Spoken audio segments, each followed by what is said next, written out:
I'm Mark Z, and you're watching Thorin, the best interviewer behind Travis Gafford.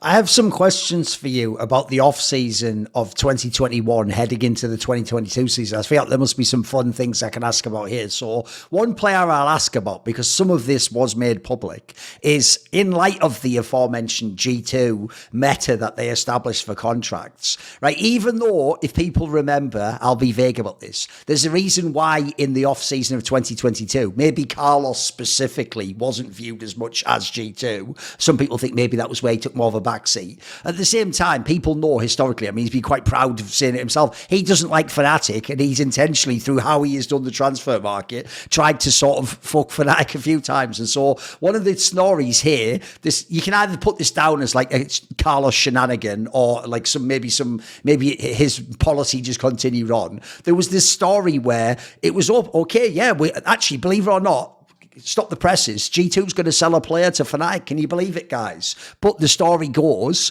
they will sell Wunder to FNATIC. It's just if it's FNATIC, the price is here. And if it's anyone who isn't FNATIC, the price is, well, let's just say here, right? Lower. And then there's even this story that goes, so you guys tried to figure out, like, what if he, like, signs with a different team? I can't remember if it was BDS or something. And then maybe they sell him to FNATIC. But this is where I say, you know, Carlos really hates FNATIC. He'd somehow, like, thought that out already. And it was, like, within the contract or something, that couldn't happen. That was like prohibited. Is this true? Were there really all these shenanigans to get Wunder into FNATIC? It sounds like you have to jump through all these hoops apparently to just make these conditions work. Can you give me some thoughts? Because obviously in the end he did join. Yeah, that was an interesting off-season. I think I that was one of the ones that I'm more proud of. Like I mastered there like some negotiations.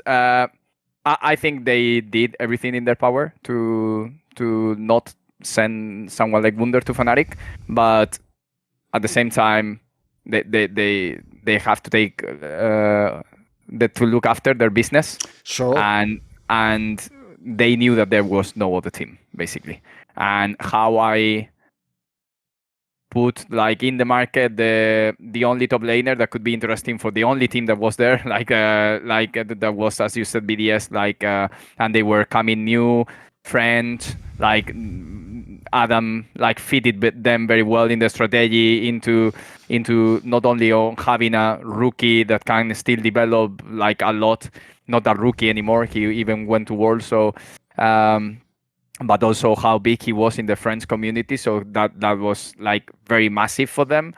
And there was no other team. So basically they had to choose between selling to FNATIC or not selling, so dropping that money, plus having to pay Wunder, like the salary.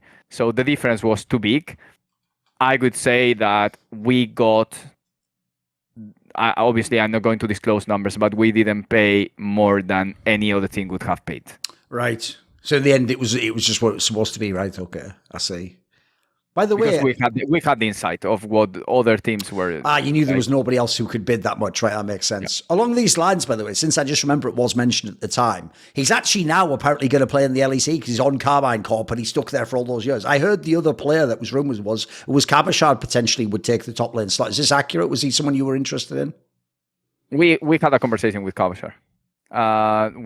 Because we didn't have many alternatives, and I was very confident that we were going to get Wunder for the reasons that I just mentioned, and I felt like the gap was very big for them. Like the ego is big, but not as big to like drop that amount of money. Like right. And as I said, which is not only the buyout plus the combination of what you still have to pay Wunder. So I was very confident on getting Wunder, but obviously we needed to work on some backup plans. And Yamato had worked with Kabashard before. He was confident about him, and I accepted to like that he could be like a backup plan in that scenario, in that situation.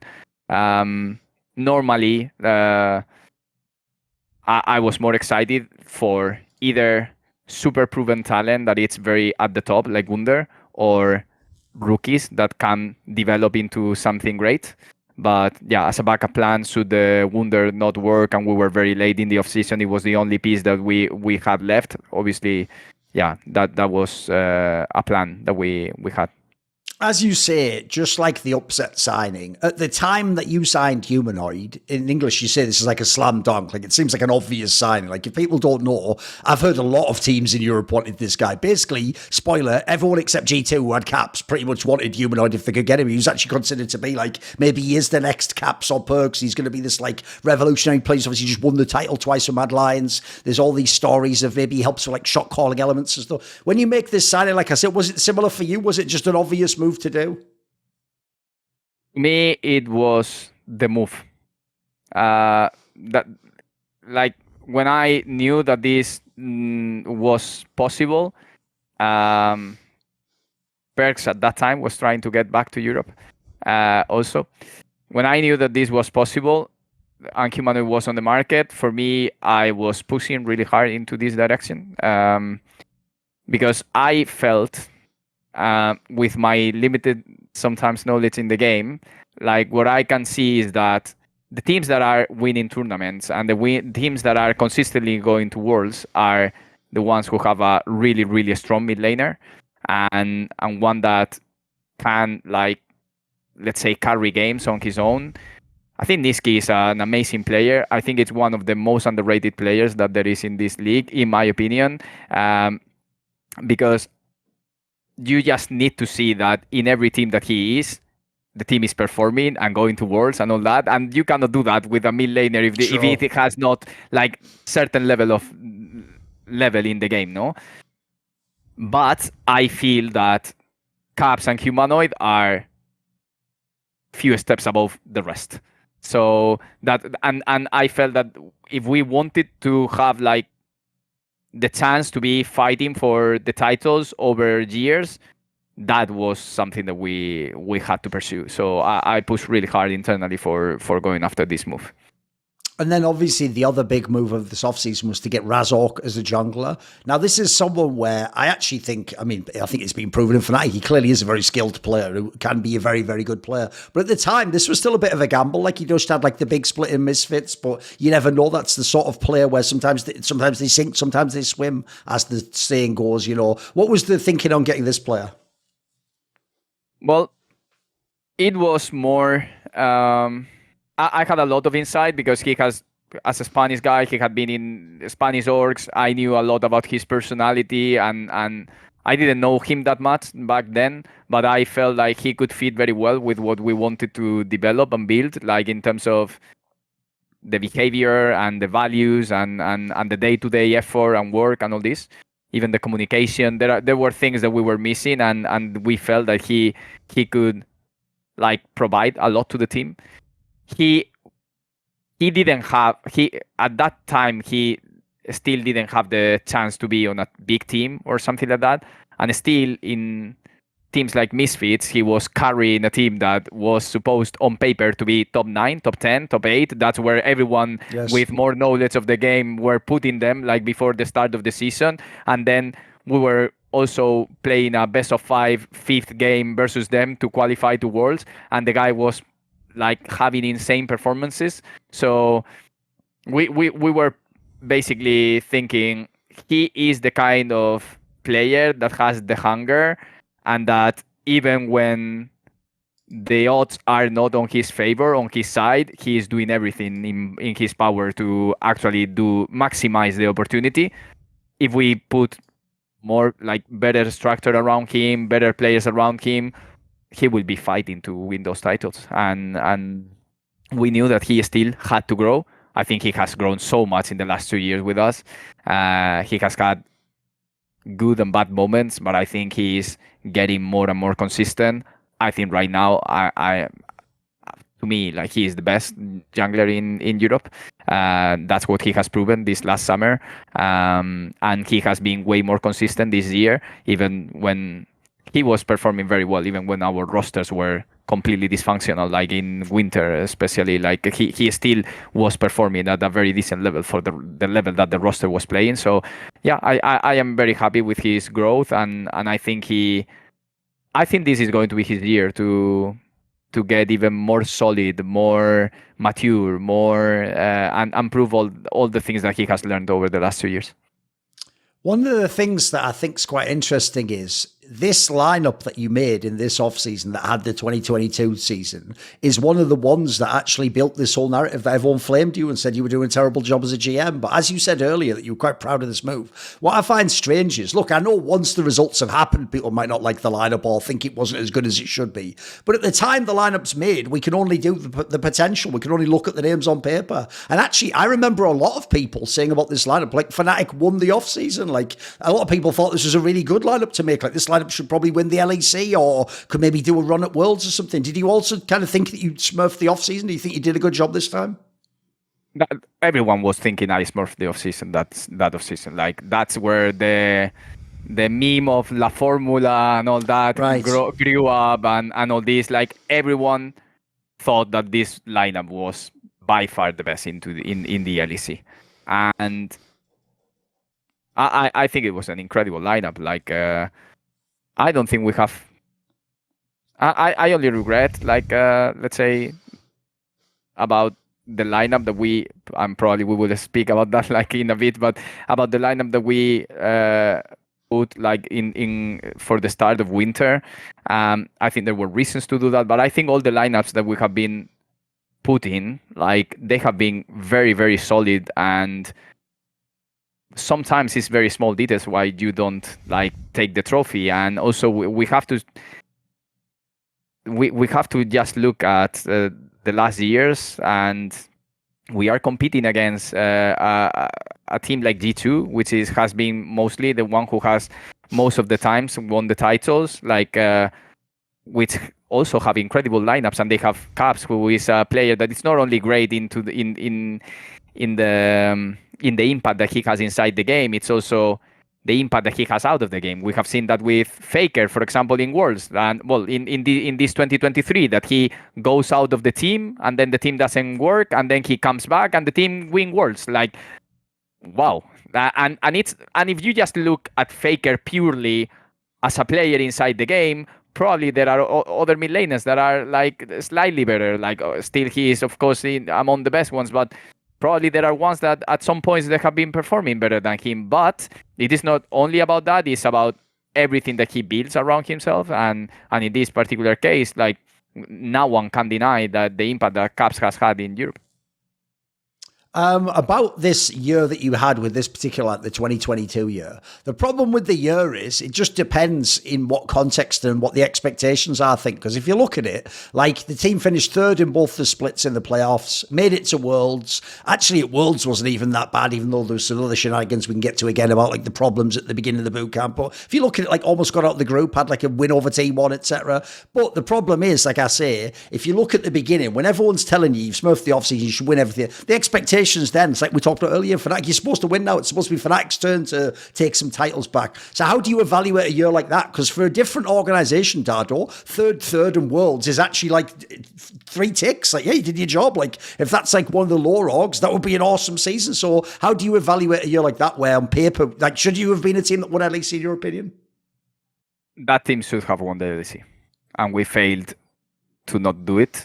And that is on everyone's shoulders that was around that team to not have made it. Like, that team was built to win, and that team should have won.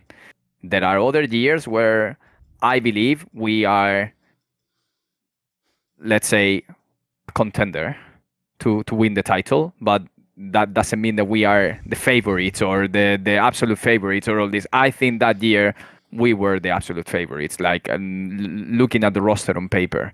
But then it comes with a lot of stuff. This game, like even a change of patch can have such an impact on the players and how they play and how they look, the day-to-day, how they approach scrims, the communication. Like, as I was saying, there are so many things that can impact a team, and we managed, obviously, to have good performances.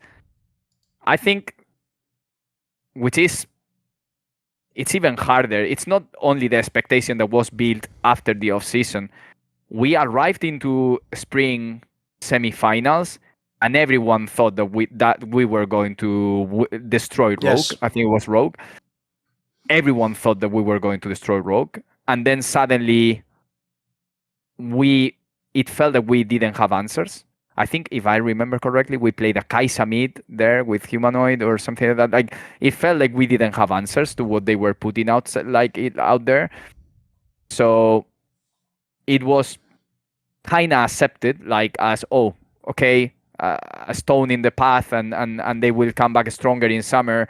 And then we arrived into Malmo, and everyone thought that we were the favorite to win Malmo too. Like Rogue came basically mentally out. Like they arrived into Malmo and they were there just to play. Like but it felt like they got motivated after they won the second game to us, and they did the 1-1. They, with environment or whatever, probably they got motivated, and we got the pressure, and they played with no fear, and we played with the pressure of we are the favorites, we have to win, and all this, and that combined, as I said, with sometimes having good answers or not good answers into what you are playing. I don't remember exactly what were the reasons of those games. I am sometimes I really am I'm jealous of the capacity of some people to remember all games, all drafts, and all this, and that is not my case. But yeah, like I don't remember exactly what happened, but yeah, we just, I felt like obviously mental plays a big role into these games, and pressure, and they dealt with that way better. Then we arrived into Worlds as a third seed, and I think we did a very decent performance, honestly, in Worlds. But obviously we had such a hard group. I know we had T1, and was the other one RNG? EDG. EDG, yes. yeah. EDG, true. So yeah, we had EDG, we had T1. We still took T1 down, like we actually went out of the first week 2-1, I think. Yep, I think so. Yeah, 2-1, and we came into the last day with a lot of hopes, like a lot of motivation. In that game versus T1, I remember Humano is like 3 levels ahead of Faker. It was a game that it was in really good conditions, but then yeah, things happens. Like not to blame anyone or anything like that, or like I think in that case was Hilison who committed a couple of mistakes, but it could have been anyone. So it is not about that. But the reality is that small details like matter so much, and that was such a hard group for Worlds. Well, we couldn't manage, like and yeah, like, but I think we were playing very good in that Worlds. Like when if we would have, let's say, won to Rogue, and obviously this is just like imagine, yeah. But if we have a bit of a better group, I think we could have perfectly played quarterfinals, and it could have been a series that we could have played almost against anyone, because the team, I felt they were strong. Obviously, it is hard to win in best of fives these years versus Asian teams, but I don't think it's something that it's unachievable. I think sometimes the small details are not going into the right direction, and obviously that happens for a reason. I'm not saying that this is luck or anything like that. That happens because you need to be better, but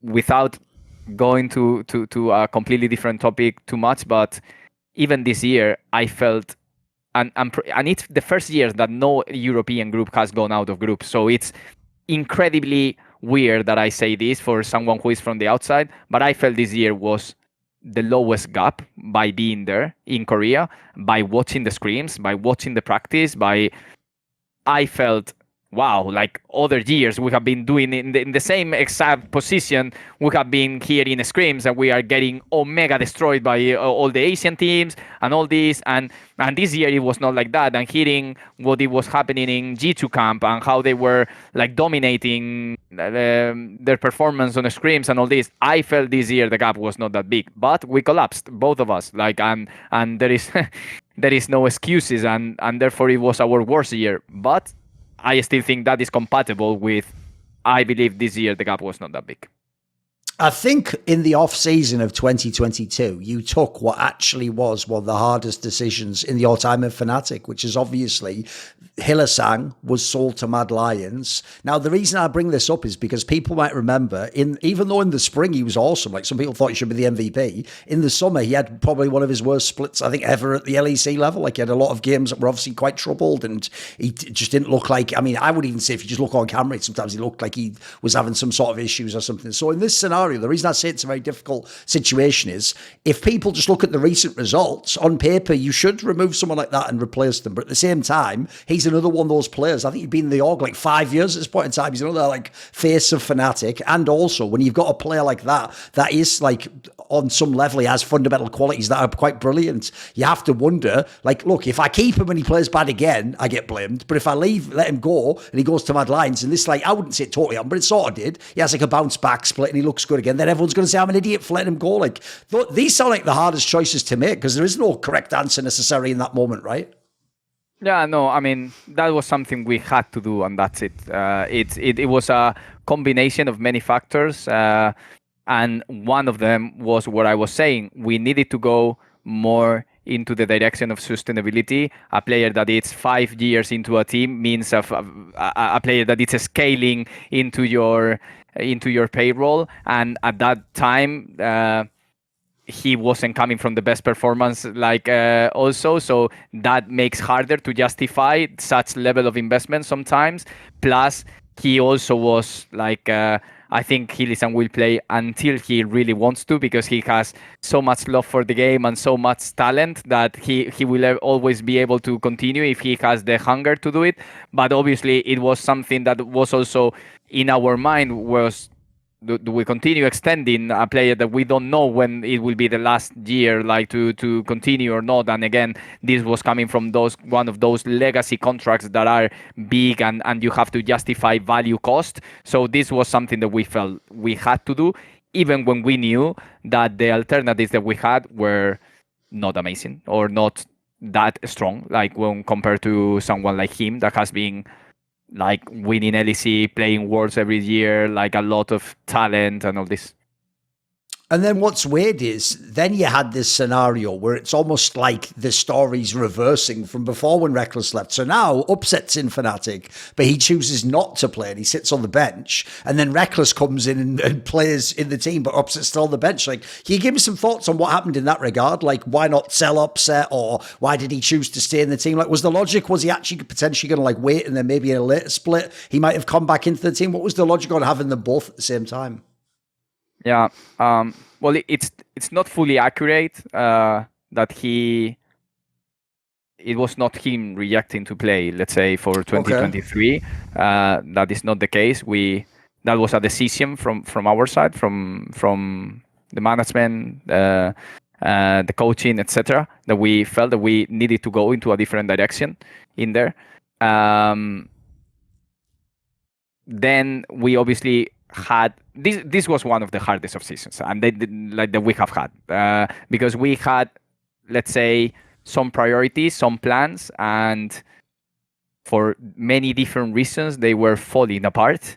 And it's not that we ended up in the absolute last options that we had, but let's say that we had other priorities in front of what we ended up with that, as I said, for numerous reasons, didn't work. And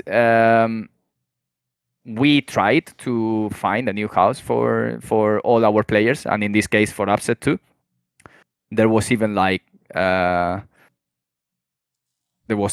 potential trade for some other AD carry in other org and all this, and this was even almost done deal until suddenly it out of nowhere, like, just they changed complete direction, and this affected a bit the plans on, and it could have been completely different, like the off season, if that change of plans or that last minute change from the other org when we had like almost verbally agree everything, like well, if that doesn't happen, as I said, like we would have been in a complete different situation. So So yeah, but we had already taken the decision that we were going to look for a different ball lane, so we were committed to that, and then we were looking at the options available. We had Reckless, we had a couple of more out there, and the decision of why to go to Reckless, it was more his hunger to go back to Fnatic was very big. Like, he really wanted to come back to Fnatic, and that to me, it's something that proves something, like proves a point. Like, we want players that are really committed to being here, and for him coming back to Fnatic was a really big thing. And also, basically, we were coming from a player that even when it didn't work out for him in G2, he was still one of the top performing in his role. And I didn't expect that year in Karmine Corp would have done such a big damage, let's say, to his confidence or his way of playing or anything like that. So for me, it was on the options that we have available, the highest ceiling one is Reckless for sure. Like, if Reckless is committed, if he's aligned with the team and he's on the same page from a purely in-game, let's say, talent, his ceiling will be higher than the other options that are available right now in the market. So that was the train of thought that we followed there in order to go out for Reckless. I have to say that there were at least 3 or 4 more teams that were like pursuing him at that moment. Like, so that it is not that makes us go for a player or anything like that, but it means that it was not only us who were interested in him in the LEC.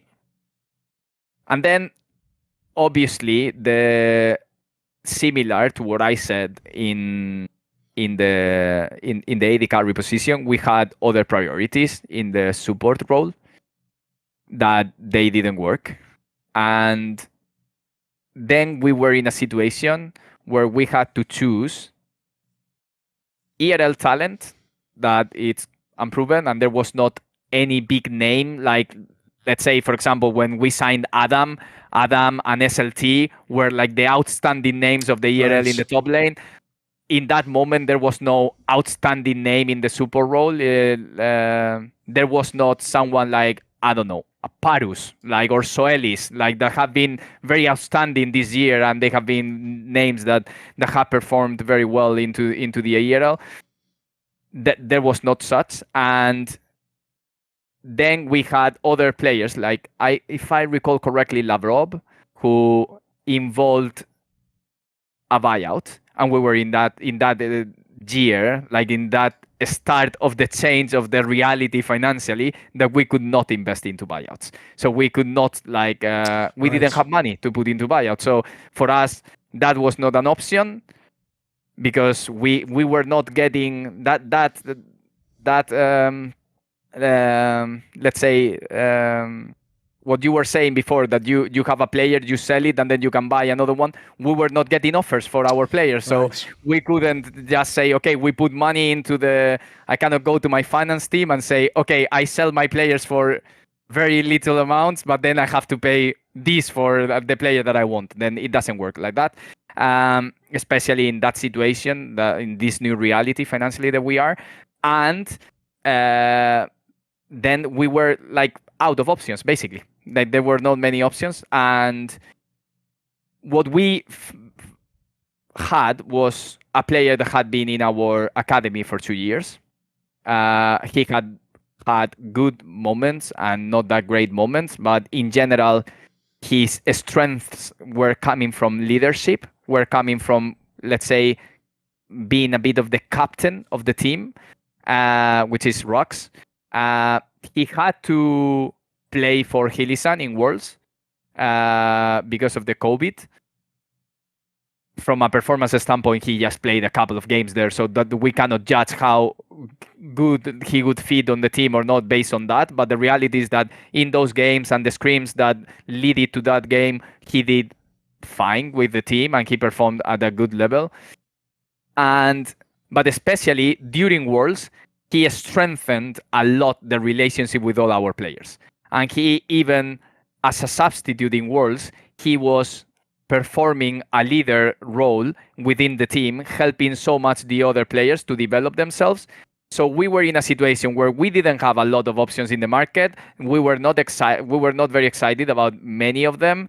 Like the one or two that could be exciting were involved in buyouts that we could not afford. And we had this player that was in our academy that had great leadership, and that was already in really good relationship with our players. And we felt that he could fit very well that. And that our team was missing a bit of that, together with Razork, that normally brings a lot of that energy and a lot of that leadership. So, as I said, we are not normally very afraid of taking risks, and this one looked as something that could make sense. Did it make sense at the end? No. It was the worst decision that I have taken probably since I am in FNATIC. It has been to put together that roster because they didn't fit well. And I think we took the worst decision for good reasons, because I think the reasons that we took them for were valid and it could have worked, but it didn't. And it was the biggest failure possible.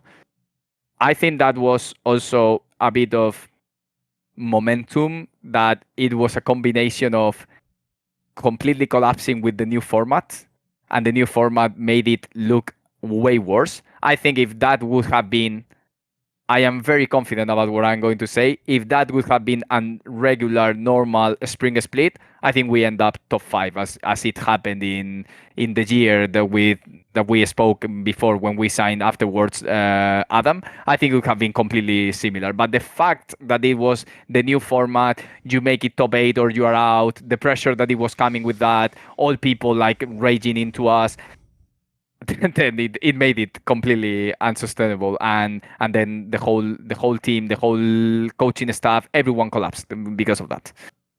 As much as there might have been this disappointment from the winter split and that roster didn't work out that you put together, by the time it got to the end of the season, though, the team was again in a pretty good spot. Obviously it finished 3rd in the summer, and then in the season finals, it made the actual final that and went to Worlds. And this was, if you look, from roster moves. It wasn't like it was just the same 5 players and, they got together and worked it. No, the people saw, again, piece by piece, roster moves happened. And then by the end, it was a functional team that could go there. Do you take satisfaction that you were able to sort of right the ship or fix the problem?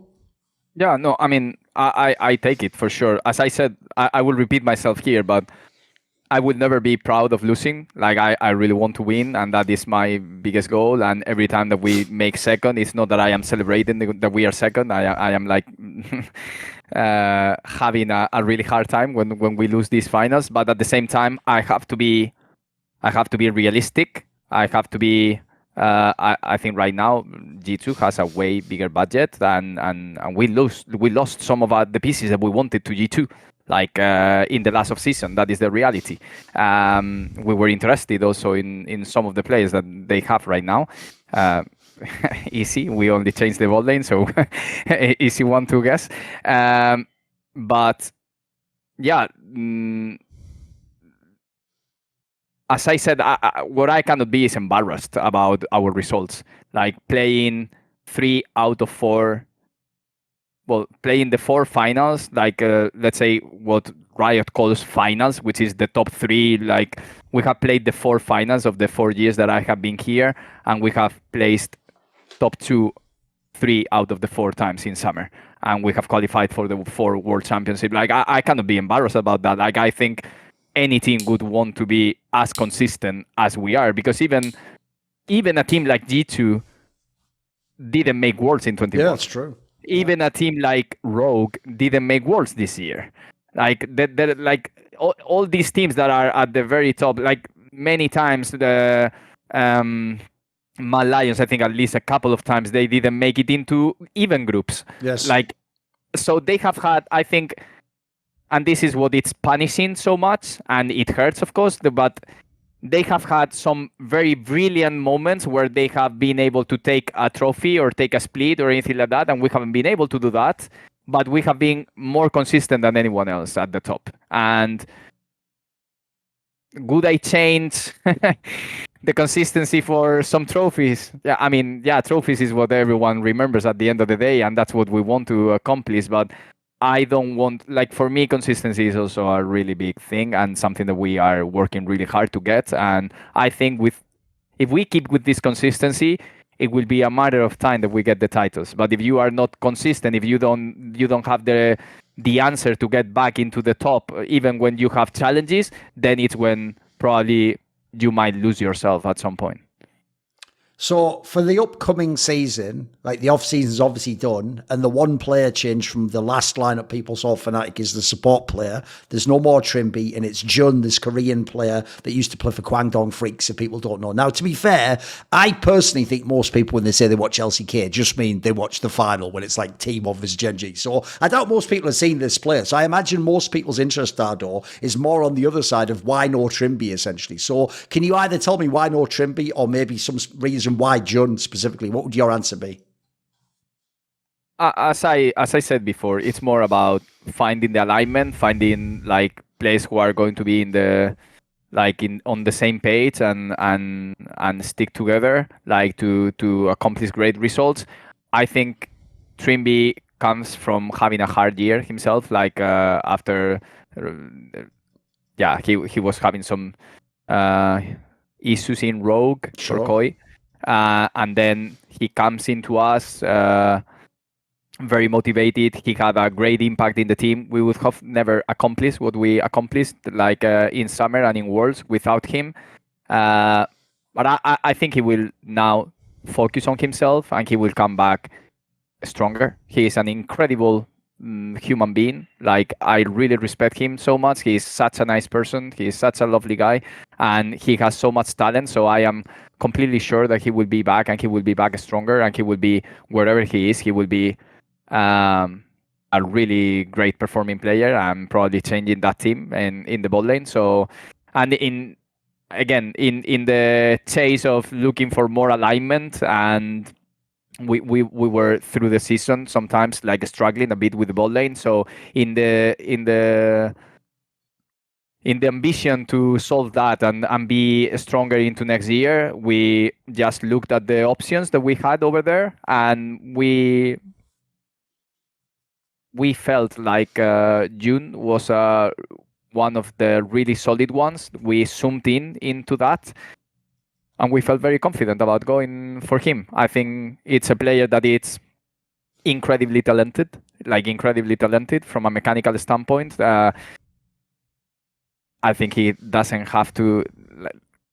There is nothing that he cannot do, let's say, compared to other supports, like in Europe. Like, there is no other player mechanically that you say, oh, it's better than June. I don't think that is the case.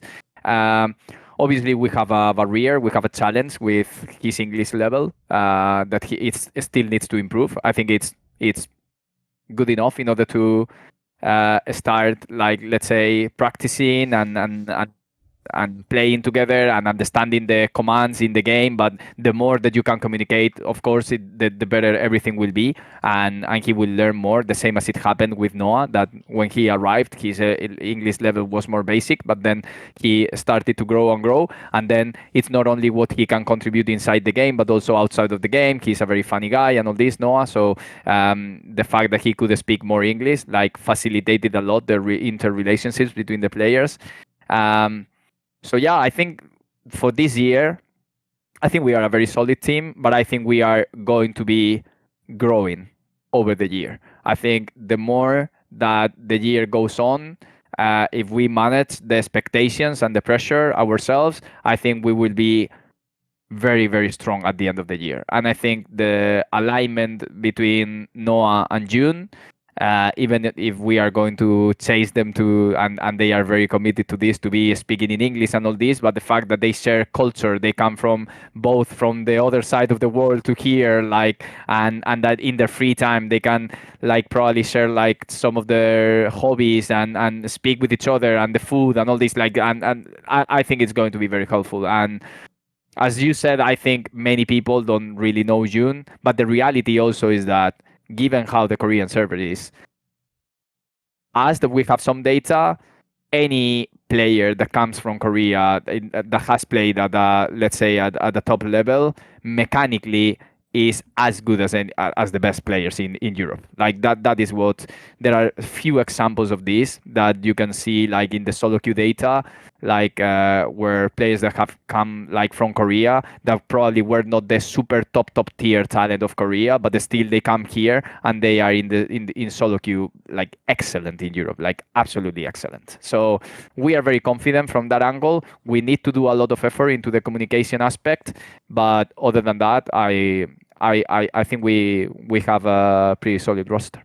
I have a question along these lines specifically about Korean players. So obviously when you got in Noah, he's a Korean player. Obviously he actually had been around the ERL system though. And now you've got in Jun, so you've got 2 Korean players in your team. This, if people know the behind the scenes of the LEC, it's not so shocking someone will sign a Korean player. People don't know there's actually a lot that didn't even get signed. Like I've heard like both those players that went to LCS, MNS and Quid, there was teams that were going to pick them up in LEC. So actually Koreans being an import, it's not like the old days where Europe used to brag like we don't import Koreans basically. Like we do if it's the right player. But I noticed in your tenure, it wasn't until this summer basically that you did get a Korean player. Before, it's always European players in your lineups. Did you have a different vision before? Did you not look at Korean players? Is there a specific reason as to why now you've gone with Korean players? I mean, the fact that, as I was saying, like the new reality that we are facing in the market means that you have to try to be more creative. Given that we don't have the ability to invest like all the time into buyouts or into the highest salaries and all this. Especially we have also new regulation systems around contracts and all this. So that is one of the reasons you need to look for more rookie talent or developed talent and do a combination of veterans and rookies. And in that scenario, I think going for like considering Koreans as an option, it's a must. The ERL talent, it's still really solid and it's really strong, but we, as I also said, we have involved more data into our analysis, and data, as I was saying, suggests that these Koreans that are coming into Europe or Koreans that are not even in the super top tier one of the LCK are still incredibly performative, like when it comes to like their metrics. And this is not obviously win rate in solo queue. That is not the metric that we are looking at. So that makes us like more confident. Like, let's say Noah was our first step into that direction. June comes more natural because we had Noah already. So like pairing them like as Koreans, like kind of made sense and was more natural. As for the future, are we going to continue like importing Koreans? Well, we believe like there are reasons to consider both at the same time, like as we are doing right now, both European talent and Korean talent, and whether we believe that the Korean one fit better, we shouldn't be afraid of doing that. And also, as the similar to what I was saying with the rosters, when things are not working, you just need to do some things different and take brave decisions like forward in order to try to find new ways of breaking the how do you say this, the reality that you are confronting. And the reality that we are confronting is that we have not gone out of groups in Worlds for the last 3 years, and we want to win Worlds. That is our ultimate goal. Like we want to win Worlds again, and maybe it's a matter of doing a combination of top tier talent that we can either sign or develop within FNATIC. Similar cases it has happened with Oscar, that it's something that it's someone who was in our academy. We had a plan for him. There was a plan already for him to be promoted into our LEC team. It was just faster just because of the circumstances of 2023, but there was already a plan for him to be here because we believed in him so much, and he is going to grow. I am pretty confident that he's going to grow into one of the best top laners like possible, like in Europe and potentially internationally. So there might be a combination of people like that with people like Razork and maybe some Koreans that like fit very well like into the culture, feel very well into the team, and that might be a way of contesting the Asian teams when we go to Worlds, and that is something that doesn't mean that we are now going to just zoom in on signing Koreans, but we are, with this first step, we are losing the scare, let's say, of bringing someone who, how will they, it's like we are testing ourselves, we are improving on how to set up our structure to receive Korean players and all this in order to be able to do it and have, let's say, more solutions. It's not that we are now going to just zoom on that, but we want to have as many solutions as possible to find like the better choices. And obviously, the more you have, the better that you always be able to be equipped to when you take decisions moving forward. So if you just have a couple of options, then you are more limited. And sometimes what is coming out from ERL, it's limited. Like and sometimes not. Like there are years where you have a lot of talent. I don't know. For example, Parus, who is an incredible talent, he has some challenges with getting visa through Turkey, for example. Right. So that maybe then you have options that are more limited some years because of visa problems, sometimes because of more limited talent pool of people who can be yet ready to go into the LEC. The reality is that we have an incredible ERL system. I have heard some comments of people like, wow, why are you going for Koreans when you have a ERL or whatever? We have taken so many people from ERL. We have never been afraid of taking. We have taken Adam. We have promoted Oscar. We had Bing when we did it. When playing in Worlds with us. When we had the problem with Hilisan taking COVID, we went directly to promote Rux. So we have never been afraid of going through ERL talent. We have been developing talent through there, and we have had a very active.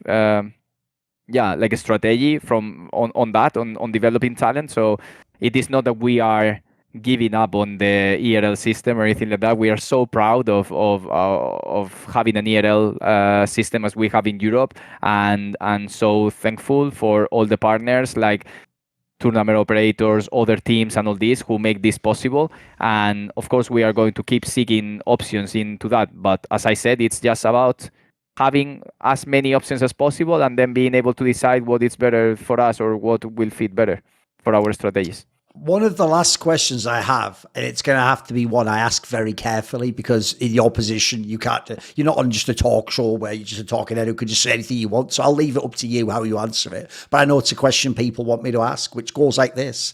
Individually, in Fnatic, I would say in the summer, you saw this. Razork actually looked really good, one of the best junglers. There's times during his time at Fnatic where Humanoid's been considered one of the best mid laners. But a lot of people I notice have criticism about how the two players fit together. And there's a notion that like they haven't had the best synergy. And obviously in the history of European League of Legends, admittedly maybe it wasn't the case the last few years, but the history of European League of Legends usually is you want the jungle mid duo to be really strong and be players who play off each other, and it's just a classic synergy people always try to talk about. So to some people, Dardo, it would be a gamble that you're keeping both players and you're going to run it back a third year. Can you give me some thoughts on whatever you might have to say about this topic?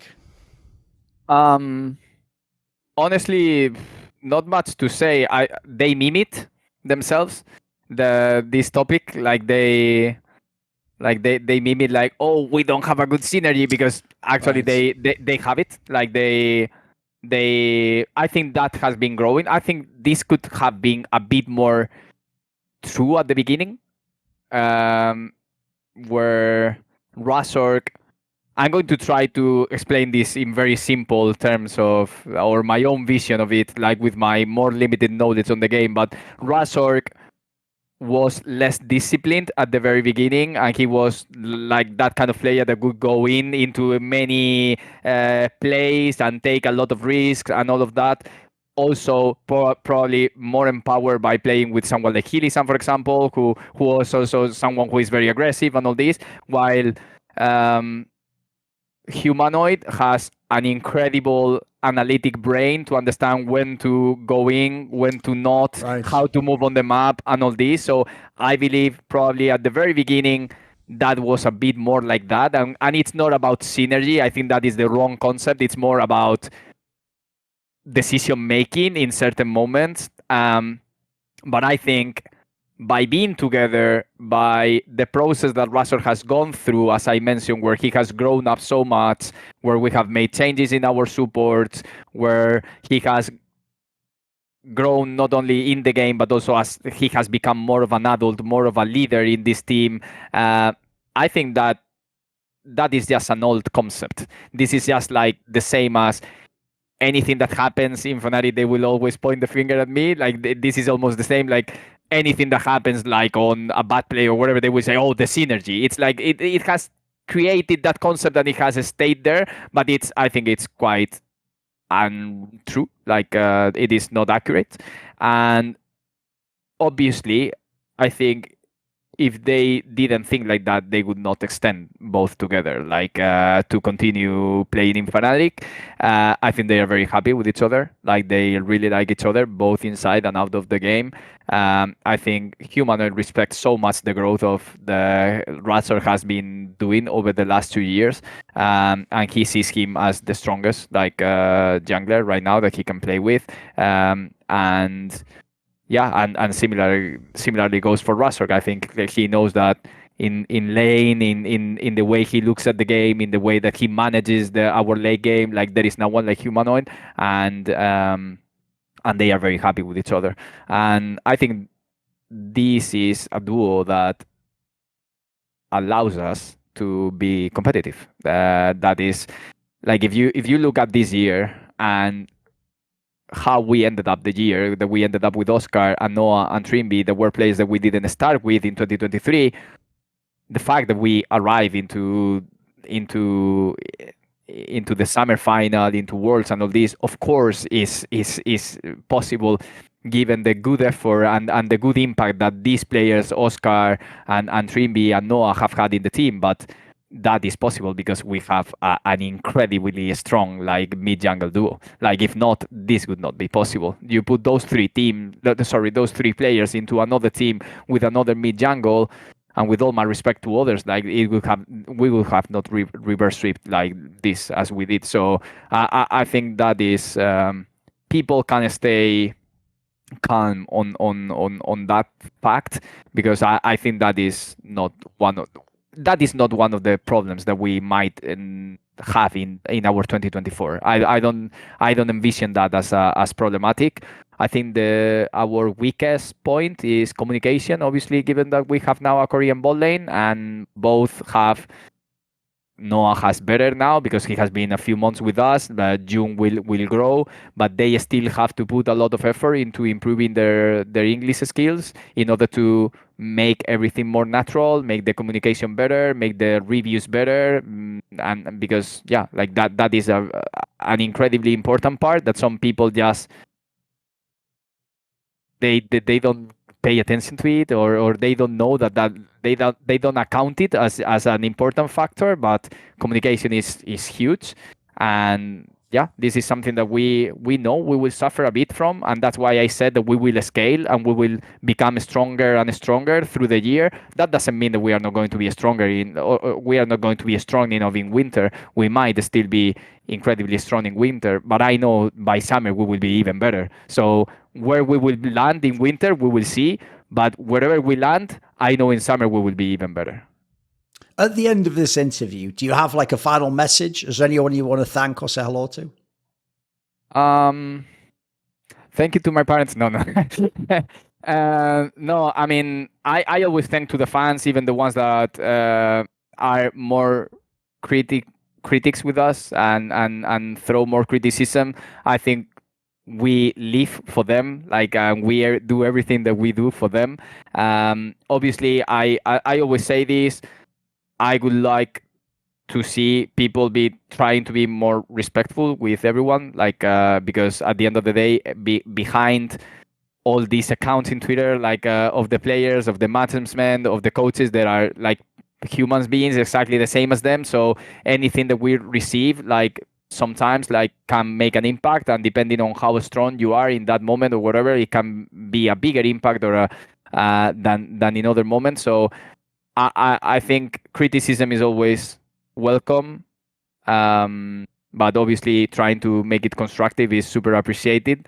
But I always thank them for their support, for their words, for their passion, and yeah, just to end, thank you so much, Duncan, for the opportunity to be here speaking with you. I have enjoyed it so much, and I think it's super good job what you are doing here and giving the opportunity to get more insight for people on how we are working behind the scenes. So really appreciate it, and it was a pleasure. Yeah, muchas gracias. De nada. When I make content, it isn't just me, the mic, and a guest or a topic. It's also me with the support of my whole crew. Who's that, you might ask? The Skrilluminati. That's who. They include Frisky, Matt Pugnatio Rajcula, Ahmed Hadjou, Tosh, Tobias Bernasconi, Jensen Goh, Animosity, Tooorin, and you know it if you've heard it before, but if you haven't, a special thanks goes out to my main man, Jerky's Minion. Well, if you want to know upcoming topics and guests I'm going to have on my channel, maybe you want to ask me a question to answer in an AMA in video fashion. Do you want to hear one of those long discussions and actually be part of it and be able to ask me questions? Want to find out who I'm going to interview next? If any of these perks or more appeal to you, put your money where your mouth is. Join the Skrilluminati today via the Patreon link in the description box below.